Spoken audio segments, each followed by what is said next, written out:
I'm going to read a section of The Fellowship of the Ring. So this is obviously Lord of the Rings, the first book. It's a little bit in because it goes, they have like an appendices where they just introduce you to the hobbits, the lore. And I think, in all honesty, that's probably why I had trouble reading Lord of the Rings when I first got it. I've had this book since about 2001, and I've never been able to read Lord of the Rings. I've read The Hobbit, loved it, one of my favourite books, but I've always had trouble with this. And I think it's because it was just such a grind at the beginning. So we're going to get through it. We do the first chapter now, so it's a little bit further there. So, chapter 1, A Long Expected Party.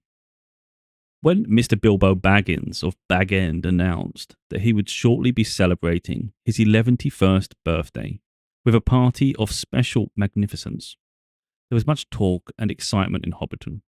Bilbo was very rich and very peculiar. He had been the wonder of the Shire for 60 years, ever since his remarkable disappearance and unexpected return. The riches he had brought back from his travels had now become a local legend, and it was popularly believed, whatever the old folk might say, that the hill at Bag End was full of tunnels stuffed with treasure. And if that was not enough for fame, there was also his prolonged vigour to marvel at. Time wore on, but it seemed to have little effect on Mr. Baggins. At 90, he was much the same as at 50. At 99, they began to call him well-preserved, but unchanged would have been nearer the mark. There were some that shook their heads and thought this was too much of a good thing. It seemed unfair that anyone should possess, apparently, perpetual youth as well as, reputedly, inexhaustible wealth. It will have had to be paid for, they said. It isn't natural, and trouble will come of it. But so far, trouble had not come, and as Mr. Baggins was generous with his money, most people were willing to forgive him his oddities and his good fortune. He remained on visiting terms with his relatives, except, of course, the Sackville Bagginses, and he had many devoted admirers among the hobbits of poor and unimportant families. But he had no close friends until some of his younger cousins began to grow up. The oldest of these, and Bilbo's favourite, was young Frodo Baggins. When Bilbo was 99, he adopted Frodo as his heir and brought him to live at Bag End. And the hopes of the Sackville Bagginses were finally dashed. Bilbo and Frodo happened to have the same birthday, September 22nd. "You'd better come and live here, Frodo, my lad," said Bilbo one day, "and then we can celebrate our birthday parties comfortably together." At that time, Frodo was still in his tweens, as the hobbits called the irresponsible 20s between childhood and coming of age at 33. 12 more years passed. Each year the Bagginses had given very lively combined birthday parties at Bag End. But now it was understood that something quite exceptional was being planned for the autumn. Bilbo was going to be 111, 111, a rather curious number and a very respectable age for a hobbit. The old Took himself had only reached 130, and Frodo was going to be 33, 33, an important number, the date of his coming of age. Tongues began to wag in Hobbiton and Bywater, and rumour of the coming event travelled all over the Shire. The history and character of Mr. Bilbo Baggins became once again the chief topic of conversation, and the older folk suddenly found their reminiscences in welcome demand. No one had a more attentive audience than old Ham Gamgee, commonly known as the Gaffer. He held forth at the Ivy Bush, a small inn in the Bywater Road, and he spoke with some authority, for he had tended the garden at Bag End for 40 years, and had helped old Holman in the same job before that. Now that he was himself growing old and stiff in the joints, the job was mainly carried on by his youngest son, Sam Gamgee. I'm having trouble holding this book and the microphone. The microphone's right where I want to put the book. Both father and son were on very friendly terms with Bilbo and Frodo. They lived on the hill itself in number 33, Bagshot Road, just below Bag End. "A very nice, well-spoken, gentle hobbit is Mr. Bilbo, as I've always said," the Gaffer declared. with perfect truth, for Bilbo was very polite to him, calling him Master Hamfast, and consulting him constantly upon the growing of vegetables in the matter of roots, especially potatoes. The gaffer was recognised as the leading authority by all in the neighbourhood, including himself. But what about this Frodo that lives with him? Asked old Noakes of Bywater. Baggins is his name. But he's more than half a brandybuck, they say. It beats me why any Baggins of Hobbiton should go looking for a wife away there in Buckland, where folks are so queer. And no wonder they're queer, put in Daddy Two-Foot, the gaffer's next-door neighbour. If they live on the wrong side of the Brandywine River and right again, the old forest, that's a dark, bad place, if half the tales be true. You're right, Dad, said the gaffer. Not that the Brandywine bucks of Buckland live in the old forest, but they're a queer breed seemingly. They fall about with boats and all that big river. It isn't natural. Small wonder that trouble came of it, I say. But be that as it may, Mr. Frodo is as nice a young hobbit as you could wish to meet. Very much like Mr. Bilbo, and in more than looks, after all. His father was a Baggins. A decent, respectable hobbit was Mr. Drogo Baggins. There was never much to tell of him till he was drowned. Drowned? Said several voices. They had heard this and other dark rumours before, of course, but hobbits have a passion for family history, and they were ready to hear it again. Well, so they say, said the gaffer. You see, Mr. Drogo, he married poor Miss Primula Brandybuck. She was our Mr. Bilbo's first cousin on the mother's side, her mother being the youngest of the old Took's daughters. And Mr. Drogo was his second cousin, so Mr. Frodo is his first and second cousin, once removed either way, as the saying is, if you follow me.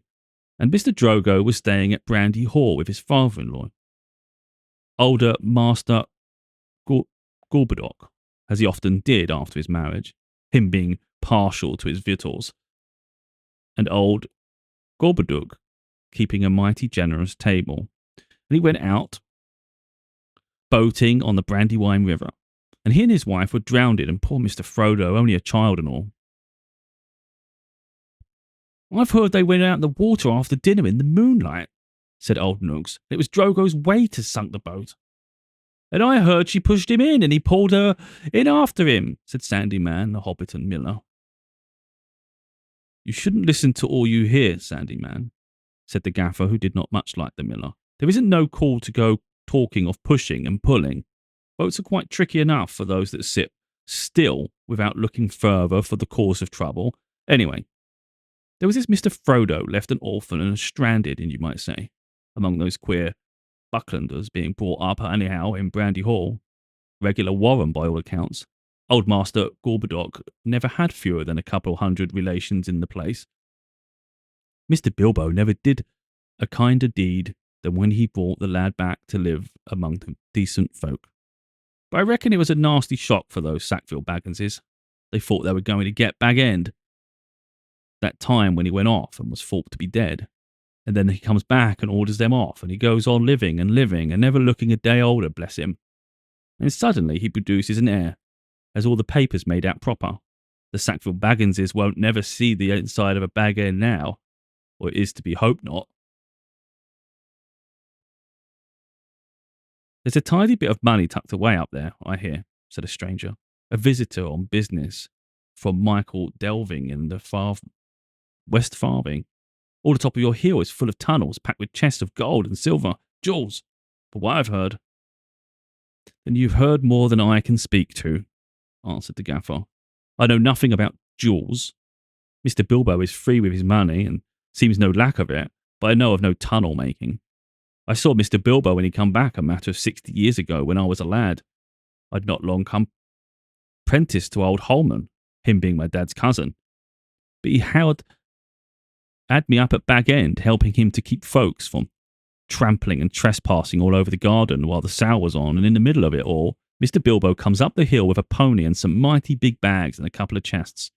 I don't doubt they was mostly full of treasure he'd picked up in foreign parts, when there were mountains of gold, they say. But there weren't enough to fill tunnels. But my lad Sam will know more about that. He's in and out of Bag End crazy about stories of the old days, he is, and he listens to all Mr. Bilbo's tales. Mr. Bilbo had learned him his letters. Meaning no harm, Mark Q, and I hope no harm will come of it. Elves and dragons, I say to him. Cabbages and potatoes are better for me and you. Don't go mixed up in the business of your betters, or you'll land in trouble too big for you. I says to him, and I might say it to others, he added with a look at the stranger and the miller. But the gaffer did not convince his audience. The legend of Bilbo's wealth was now too firmly fixed in the minds of the younger generation of hobbits. Ah, but he has likely enough been adding to what he bought at first, argued the miller, voicing common opinion. He's often away from home, and look at the outlandish folk that visit him, dwarves coming at night, the old wandering conjurer, Gandalf and all. You can say what you like, gaffer, but Bag End's a queer place and its folk are queerer. And you can say what you like about what you know more of that than you do of boating, Mr. Sandyman, retorted the gaffer, disliking the miller even more than usual. If that's being queer, then we could do with a bit more queerness in these parts. There's some not far away that wouldn't offer a pint of beer to a friend if they lived in a hole with golden walls, but they do things proper at Bag End. Our Sam says that everyone's going to be invited to the party. There's going to be presents, mark you, presents for all, this very month as is. How far are we? 11 minutes. It's the real problem with the Lord of the Rings. It's very long-winded. We haven't actually moved anywhere. This is where the problem is, isn't it? I think the films help pacing. That very month was September, and as fine as you could ask, a day or two later, a rumour, probably started by the knowledgeable Sam, was spread about that there were going to be fireworks. Fireworks. What is more, such as had not been seen in the Shire for nigh on a century, not indeed since the old Took died. Days passed, and the day drew nearer. An odd-looking wagon laden with odd-looking packages rolled into Hobbiton one evening and toiled up the hill to Bag End. The startled hobbits peered out of lamp-lit doors to gape at it. It was driven by outlandish folk, singing strange songs, dwarves with long beards and deep hoods. A few of them remained at Bag End. At the end of the second week in September, a cart came in through Bywater from the direction of the Brandywine Bridge. In broad daylight, an old man was driving it all alone. He wore a tall, pointed blue hat, a long grey cloak and a silver scarf. He had a long white beard and bushy eyebrows that stuck out beyond the brim of his hat. Small hobbit children ran after the car all through Hobbiton, right up the hill. It had a cargo of fireworks, as they rightly guessed. At Bilbo's front door, the old man began to unload. There were great bundles of fireworks of all sorts and shapes, each labelled with a large G and the elf rune. That was Gandalf's mark, of course, and the old man was Gandalf the Wizard, whose fame in the Shire was due mainly in his skills with fires, smokes and lights. His real business was far more difficult and dangerous, but the Shire folk knew nothing about it. To them, he was just one of the attractions at the party, hence the excitement of the hobbit children. G for grand, they shouted, and the old man smiled. They knew him by sight, though he only appeared in Hobbiton occasionally, never stopped long, but neither they, nor any, but the oldest of the elders had seen one of his firework displays. They now belonged to the legendary past. When the old man helped Bilbo and some dwarves had finished unloading, Bilbo gave a few pennies away, but not a single squib or cracker was forthcoming, to the disappointment of the onlookers. "Run away now," said Gandalf. "You'll be plenty when the time comes." Then he disappeared inside the with Bilbo, and the door was shut. The young hobbit stared at the door in vain for a while, and then made off, feeling that the day of the party would never come.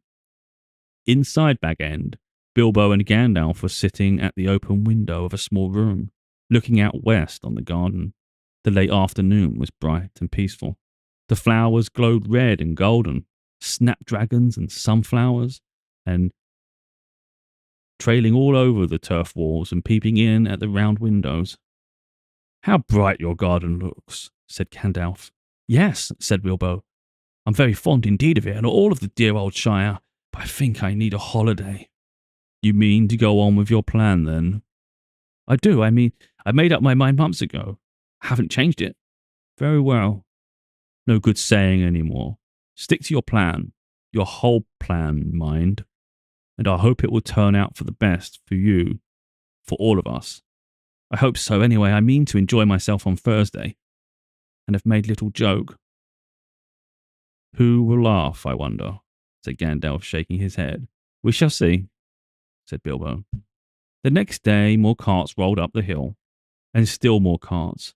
There might have been some grumbling about dealing locally, but that very week, orders began to pour out of Bag End for every kind of provision, commodity or luxury that could be obtained in Hobbiton or Bywater, or anywhere in the neighbourhood. People became enthusiastic, and they began to tick off the days on the calendar. They watched eagerly for the postman, hoping for invitations. Before long, the invitations began pouring out, and the Hobbiton post office was blocked, and the Bywater post office was snowed under, and voluntary assistant postmen were called for. There was a constant stream of them going up the hill, carrying hundreds of polite variations on "thank you" or "I shall certainly come." A notice appeared on the gate at Bag End: no admittance except on party business.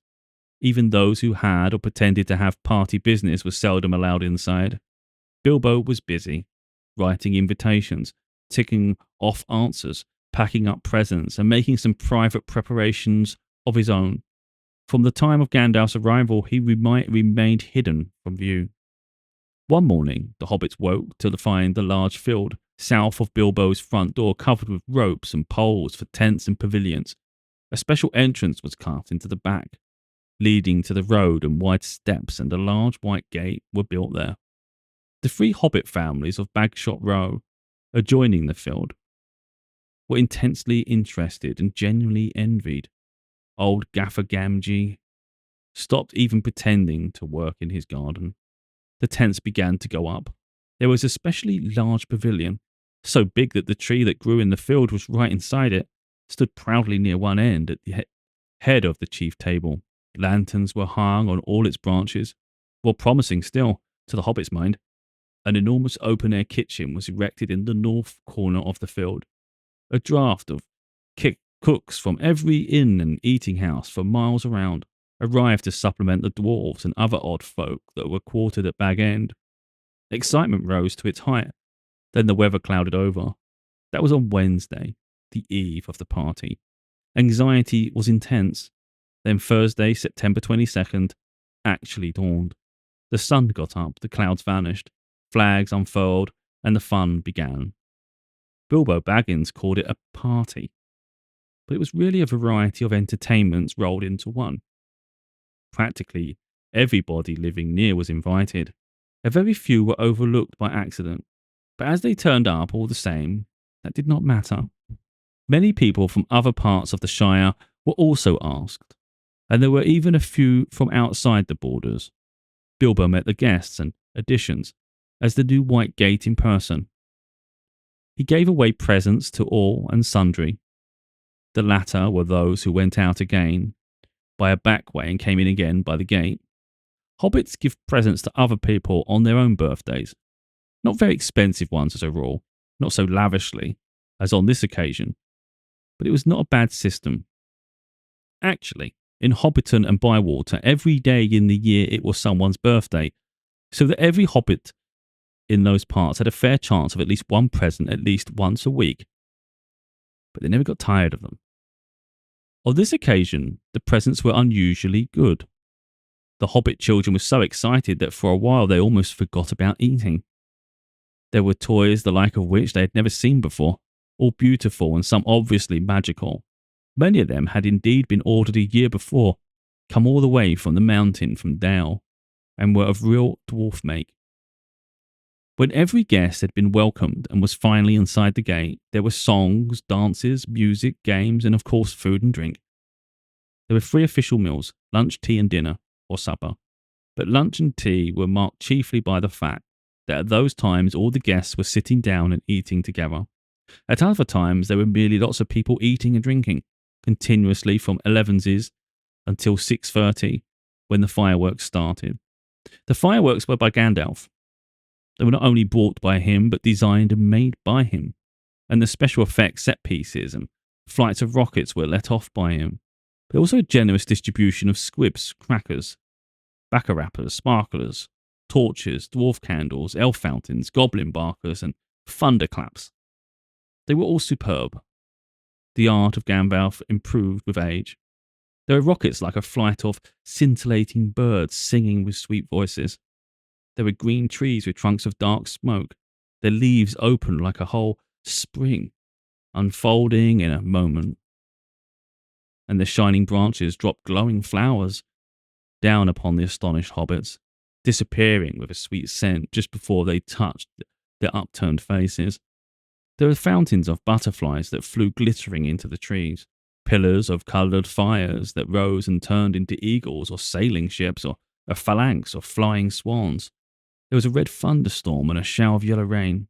There was a forest of silver spears and sprang suddenly into the air with a yell like an unbattled army, come down again into the water with a hiss like 100 hot snakes.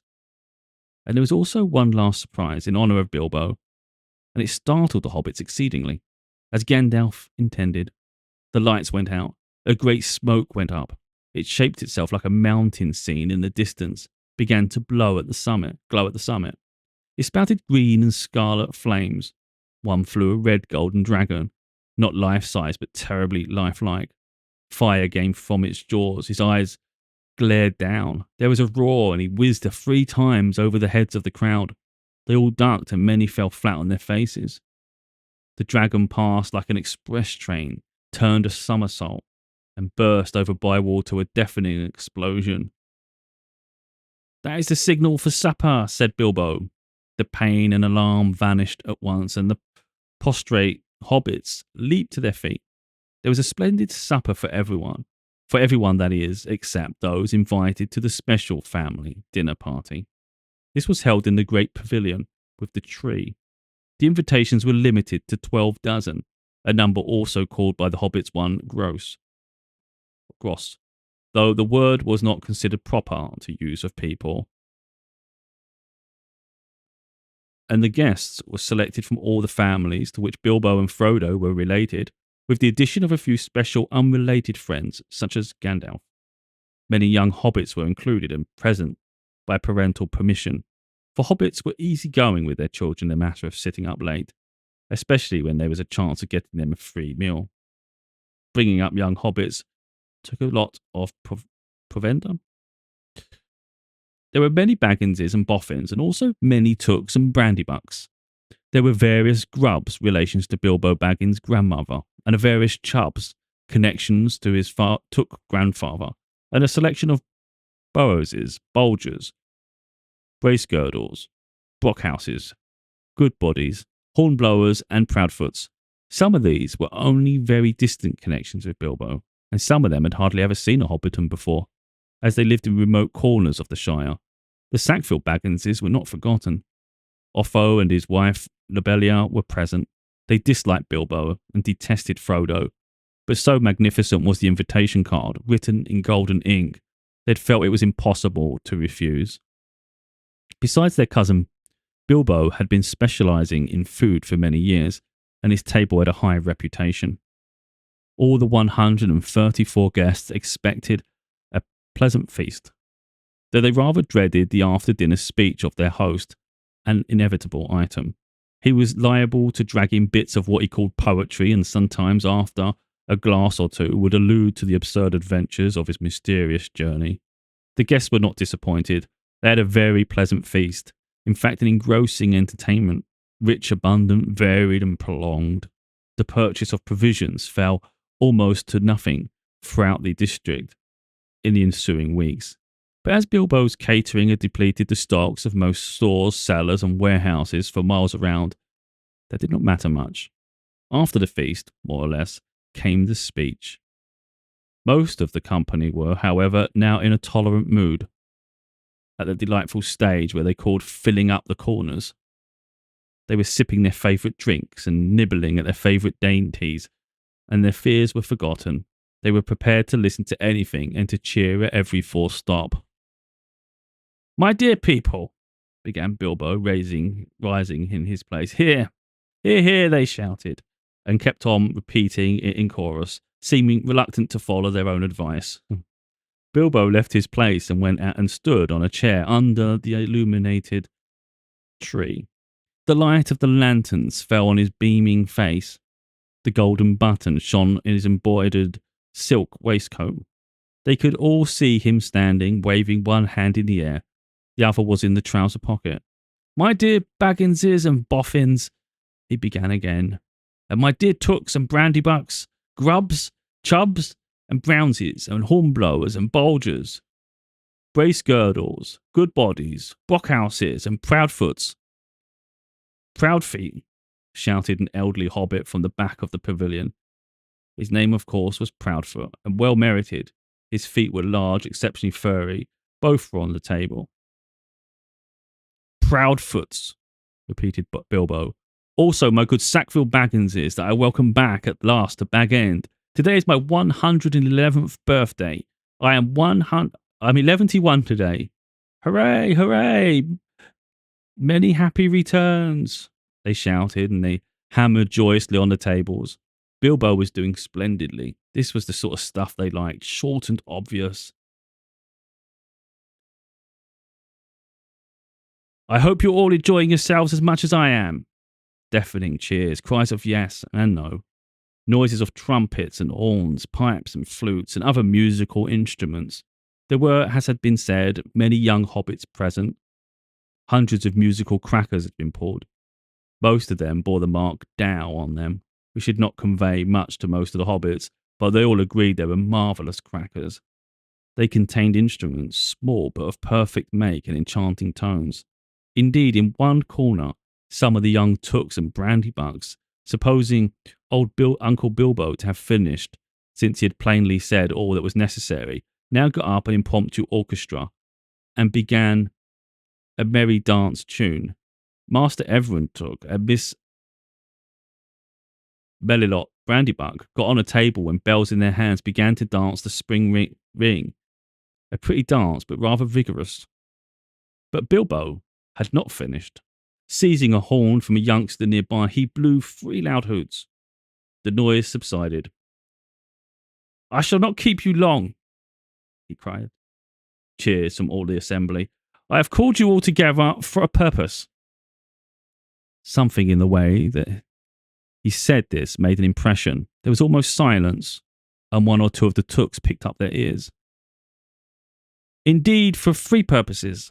First of all, to tell you that I am immensely fond of you all, and that 11 years is too short a time to live among such excellent, admirable hobbits. Tremendous outburst of approval. I don't know half of you half as well as I should like, and like less than half of you half as well as you deserve. This was unexpected and rather difficult. There was some scattered clapping, but most of them were trying to work it out and see if it came to a compliment. Secondly, to celebrate my birthday. Cheers again. I should say our birthday, for it is of course also the birthday of my heir nephew Frodo. He comes of age and in his inheritance today. Some clapping by the elders and some loud shouts of Frodo, Frodo, jolly old Frodo from the juniors. The Sackville Bagginses scowled, wondered what was meant by coming into his inheritance.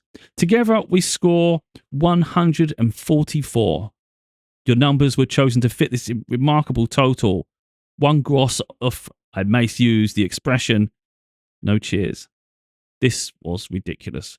Many of his guests, especially the Sackville Bagginses, were insulted, feeling sure they had only been asked to fill up the required number like goods in a package. 1 gross indeed. Vulgar expression.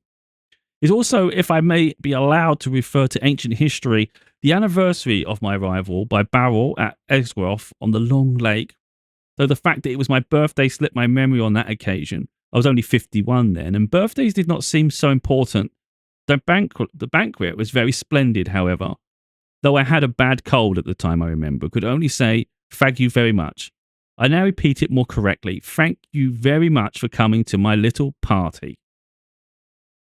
Obstinate silence. They all feared that a song or some poetry was now imminent. They were getting bored.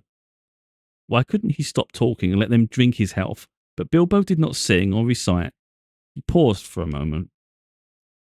Thirdly and finally, he said, I wish to make an announcement. He spoke this last word so loudly and suddenly that everyone sat up who still could. I regret to announce that, though, as I said, 11 years is far too short a time to spend among you, this is the end. I am going. I am leaving now. Goodbye. He stepped down and vanished. There was a blinding flash of light and the guests all blinked. When they opened their eyes, Bilbo was nowhere to be seen. 144 flabbergasted hobbits sat back speechless. Old Oddo Proudfoot removed the feet from the table and stamped. Then there was a dead silence, until suddenly, after several deep breaths, every Baggins, Boffin, Took, Brandybuck, Grubb, Chubb, Burrows, Bolger, Bracegirdle, Brackhouse, Goodbody, Hornblower, and Proudfoot began to talk at once. It was generally agreed that the joke was in very bad taste, and more food and drink were needed to cure the guests of shock and annoyance. He's mad, I always said so, was probably the most popular comment. Even the Tooks, with a few exceptions, thought Bilbo's behaviour was absurd. For the moment, most of them took it for granted that his disappearance was nothing more than a ridiculous prank. But old Rory Brandybuck was not so sure. Neither age nor an enormous dinner had clouded his wits, and he said to his daughter-in-law, Esmeralda, there's something fishy in this, my dear. I believe that mad Baggins is off again. Silly old fool. But why worry? He hasn't taken the Vitties with him. He called loudly to Frodo to send the wine around again. Frodo was the only one present who had said nothing. For some time he had sat silent beside Bilbo's empty chair, ignored all remarks and questions. He enjoyed the joke, of course, even though he had been in the know. He had difficulty in keeping from laughter at the indignant surprise of the guests. But at the same time he felt deeply troubled. He realised suddenly that he loved the old hobbit dearly. Most of the guests were on eating and drinking and discussing Bilbo Baggins' oddities, past and present. But the Sackville Bagginses had already departed in wrath. Frodo did not want to have any more to do with the party. He gave orders for more wine to be served, then he got up and drained his own glass silently to the health of Bilbo, slipped out of the pavilion. As for Bilbo Baggins, even while he was making his speech, he'd been fingering the golden ring in his pocket, his magic ring that he had kept secret for so many years.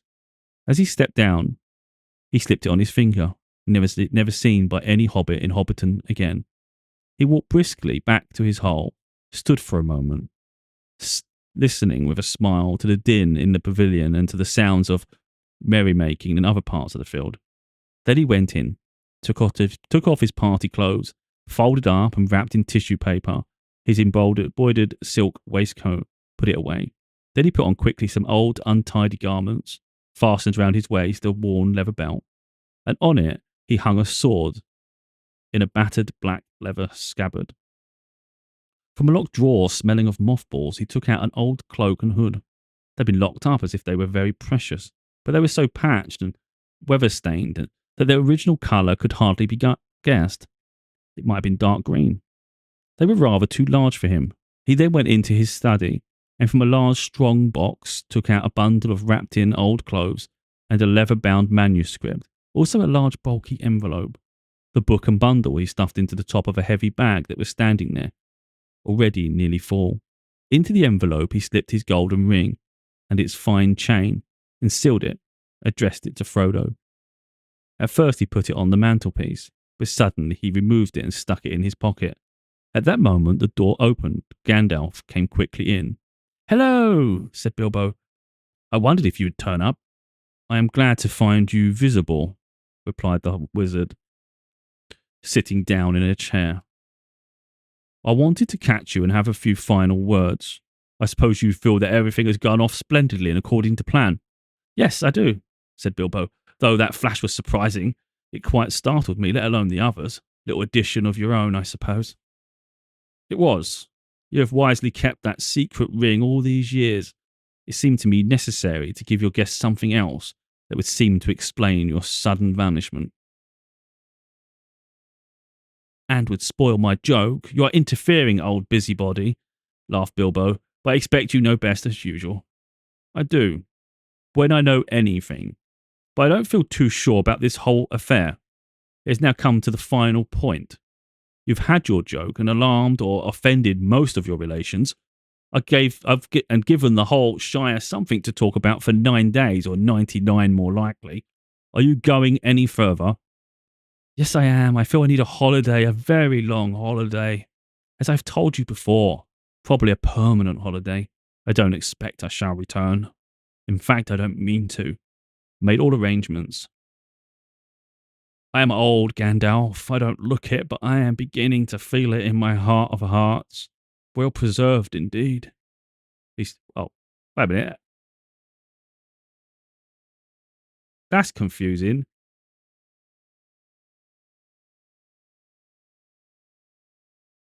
Yeah, they've messed up the way it's written there. So it cut you off of a thing. I don't know.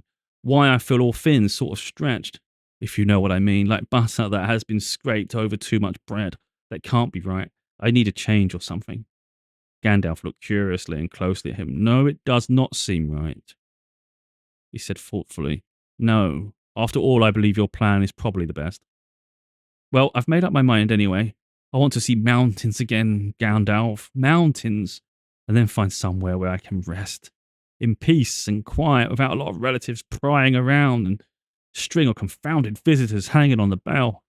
I might find somewhere where I can finish my book. I thought of a nice ending for it. And he lived happily ever after to the end of his days. Gandalf laughed. I hope he will. But nobody will read the book however it ends. Oh, they may in years to come. Frodo has read some already as far as it has gone. You'll keep an eye on Frodo, won't you? Yes, I will, 2 eyes as often as I can spare them. He would come with me, of course, if I asked him. In fact, he offered to once, just before the party. He does not really want to yet. I want to see the wild country again before I die, and the mountains, but he's still in love with the Shire, with woods, the fields, the rivers. He ought to be comfortable here. I'm leaving everything to him, of course, except a few oddments. Hope he will be happy when he gets used to being on his own. It's time he was his own master now.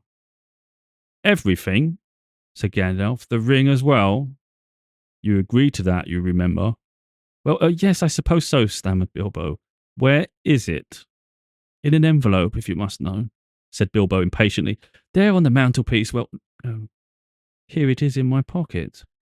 He hesitated. Isn't that odd now? He said softly to himself. Yet after all, why not? Why shouldn't it stay there? Gandalf looked again very hard at Bilbo, and there was a gleam in his eyes. I think, Bilbo, he said quietly, I should leave it behind. Don't you want to? Well, yes and no. Now it comes to it, I don't like parting with it at all, I might say. I don't really see why I should. Why do you want me to? He asked. A curious change came over his voice. It was sharp with suspicion and annoyance.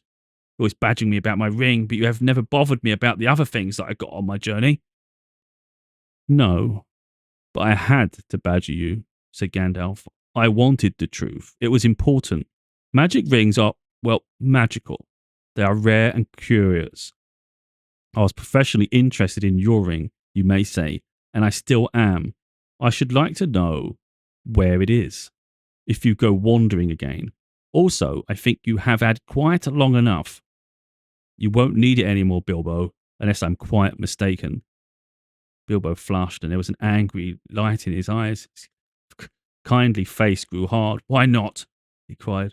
What business is it of yours anyway? To know what I do with my own things. It is my own. I found it. It came to me. Yes, yes, said Gandalf. There's no need to get angry. Well, if I am, it's your fault, said Bilbo. It's mine, I tell you. My own. My precious. Yes, my precious.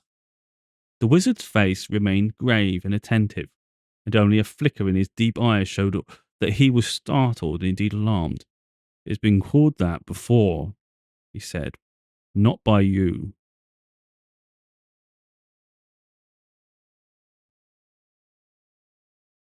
But I say it now, why not? Even if Gollum said the same once. It's not his now, but mine. I shall keep it, I say. Gandalf stood up. He spoke sternly. "You will be a fool if you do, Bilbo," he said. "You make that clearer with every word you say. It's got too far, too much hold on you. Let it go, and you can go yourself and be free."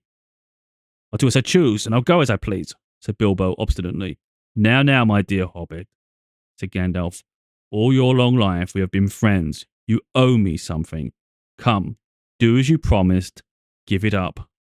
"Well, if you want my ring yourself, so say so," cried Bilbo. "But you won't get it. I won't give my precious away. I'll tell you." His hand strayed to the hilt of his small sword. Gandalf's eyes flashed. "It'll be my turn to get angry soon," he said. "If you say that again, I shall. Then you will see Gandalf the Grey uncloaked." Took a step towards the hobbit. Seemed to grow tall and menacing. His shadow filled the little room. Bilbo backed away to the wall, breathing hard, his hand clutching his pocket. They stood for a while, facing one another. The air of the room tingled. Gandalf's eye remained bent on the hobbit. Slowly his hands relaxed. He began to tremble. "I don't know what came over you, Gandalf," he said. "You've never been like this before. What is it all about?" "It is mine, isn't it? I found it. Gollum would have killed me. If I hadn't kept it, I'm not a thief." Whatever he said. "I've never called you one," Gandalf answered. "I'm not one either. I'm not trying to rob you, but to help you. I wish you would trust me as you used." He turned away and the shadow passed. He seemed to dwindle again to an old grey man, bent and troubled. Bilbo drew his hand over his eyes. "I'm sorry," he said, "but I felt so queer, and yet it'd be a relief in a way not to be bothered with it any more. It's been so growing on my mind lately.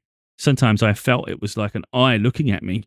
I was always wanting to put it on and disappear, don't you know, or wondering if it's safe and pulling it out to make sure. I tried to lock it up, but I found I couldn't resist without it in my pocket. I don't know why.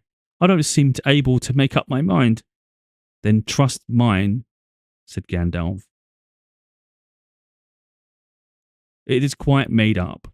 Go away and leave it behind. Stop possessing it. Give it to Frodo, and I will look after him." Bilbo stood for a moment, tense and undecided. Presently he sighed. "All right," he said with an effort. "I will." Then he shrugged his shoulders and smiled rather ruefully. "After all, that's what this party business was all about, really. To give away lots of birthday presents and somehow make it easier to give it away at the same time. Hasn't made it any easier in the end, but it would be a pity to waste all my preparations. It quite spoiled the joke." "Indeed, it would take away the only point I ever saw in the affair," said Gandalf. "Very well," said Bilbo. "It goes to Frodo with all the rest." He drew a deep breath. "And now I really must be starting, or somebody else will catch me. I've said goodbye, and I couldn't bear to do it all over again." He picked up his bag and moved to the door. "You have still got the ring in your pocket," said the wizard. "Well, so I have," cried Bilbo. "And my will and all the other documents too. You'd better take it and deliver it for me. That will be safest." "No, don't give me the ring," said Gandalf. "Put it on a mantelpiece. It'll be safe enough there till Frodo comes. I shall wait for him." Bilbo took out the envelope, but just as he was about to set it on the clock, his hand jerked back, and the packet fell on the floor. Before he could pick it up, the wizard stooped and seized it and set it in its place. A spasm of anger passed swiftly over the hobbit's face again. Suddenly, it gave way to a look of relief and a laugh. "Well, that's that," he said. "Now I'm off." They went out into the hall. Bilbo chose his favourite stick from the stand. Then he whistled. 3 dwarfs came out of different rooms where they'd been busy. "Is everything ready?" asked Bilbo. "Everything packed and labelled?" "Everything," they said. They answered. "Well, let's start then." He stepped out the front door. It was fine night. Black sky dotted with stars. Looked up, sniffling the air.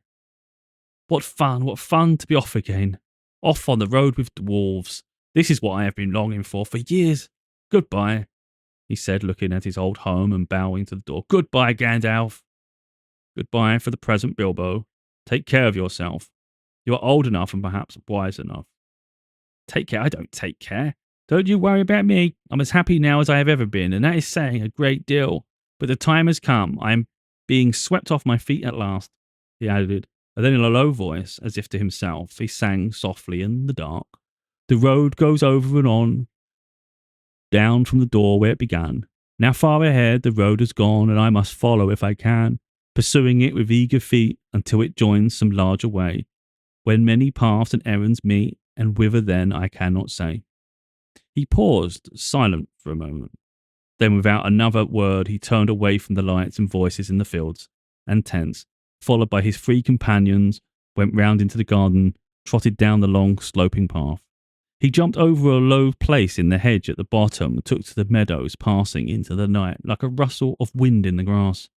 Gandalf remained for a while, staring after him like the darkness. "Goodbye, my dear Bilbo, until our next meeting," he said softly and went back indoors. Frodo came in soon afterwards, found him sitting in the dark, deep in thought. "Has he gone?" he asked. "Yes," answered Gandalf. "He has gone at last.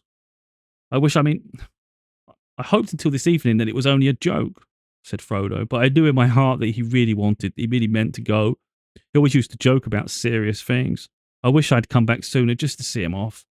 I think, really, he preferred slipped away quietly in the end," said Gandalf. "Don't be too troubled. He'll be all right now. He left a packet for you. There it is." Frodo took the envelope from the mantelpiece and glanced at it, but did not open it. "You'll find his will and all the other documents in there, I think," said the wizard. "You're the master of Bag End now. And also, I fancy, you'll find a golden ring." "The ring?" exclaimed Frodo. "Has he left me that? I wonder why. Still, it may be useful." "It may or it may not," said Gandalf. "I should not make use of it if I were you, but keep it secret, keep it safe. Now I'm going to bed."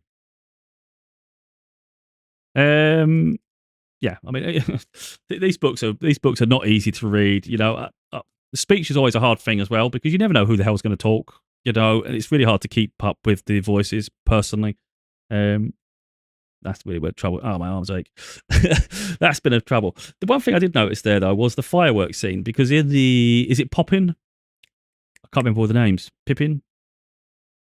But anyway, the two youngsters, they're the ones that set off the firework. I'm pretty sure they're the ones that set off the dragon firework and scared the life out of everybody in the film. And in this one, it was Gandalf that set it off. So I thought, well, at least that's what I got from it. So that's interesting, isn't it? The twist they do for the movies where they sort of change the narrative. So it is obviously going to be worth reading the books, but it's a long process, isn't it, just to get through a scene. I mean, let's be honest, the films were long anyway, but we've just took it's 45 minutes here, and we've only just got freaking Bilbo's left the Shire. That's maddening. That's what I'm saying. It's quite not the easiest thing to read. That's really hurt my arms because I'm having to hold it in so many different places because this microphone is right where I want it to sit. So I'm having to go here, I'm having to go here, up here. I don't know. It's probably a train wreck, to be totally honest. I'm going to be honest. I found that really hard to do because with fantasy books or any fantasy really, it's just that there will always be words and things that just trip you up like crazy. It's almost like reading Shakespeare. There's something that's going to get you, and you know it, and you're like reading it. So effectively, it makes you more tense while you read everything because you just know there's going to be a trip up, and inevitably there is, and it's like, oh god, so you're nervous the whole time really because you're waiting for a mistake coming. Crazy. The other side of that as well is like when I record my audio books for my actual books, it's like if I trip up a word, I can go back and stop, and I can cut that bad part out, and I can continue reading where there's a decent break. So it's continuous. So it seems continuous and years and back, but there might be like maybe 5 cuts. It could be multiple cuts. Sometimes it could be loads of cuts. When I do this, if I make a mistake, I just have to carry on. So there's no like stop, pause, cut, stop, pause, cut. So yeah, when I do this, it's a lot more on the fly. And I'm surprised I managed to do 45 minutes. I'm not going to say it weren't without mistakes, but I'm surprised by it that I managed to do 45 minutes because, yeah, there'd been a lot of cuts in general if I was doing it professionally, like from my thing. But again, I found it hard.